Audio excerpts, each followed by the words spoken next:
asalaamaaleykum wa rahmatullah waa Codice de la Strada ma ñëw defaat benn vidéo bu ndaw ci tableau bi rek tableau bi nga xam ne mooy deviazione temporanea deviazione mooy ab teggi foo xam ni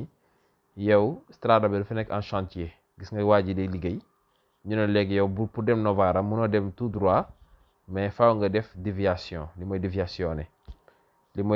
temporanea mais temporanea mooy loo xam ne du yàgg temporaire waaye dañ ko fay defendi rek pour liggéey bu ñu liggéey pare dañ koy dindiwaat bu ko defee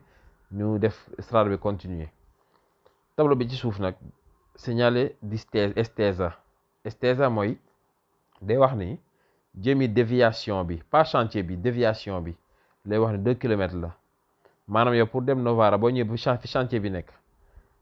au lieu nga def tout droit da ngay def 2 kilomètres aussi gis nga soo ko jëlaat yoon wi jëmmi déviation moom lay wax ni 2 kilomètres la li estesa la ñaari flèche yi bu amutoon flèche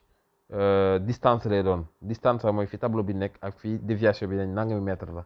wala nangami kilomètre mais ki li muy wax mooy yow boo ñëwee ba ci point bii mënoo dem tout droit ndax chantier bi nekk fii ci digg bi mais da ngay teggi def 2 kilomètres soo ko ñëwaat ci yoon wi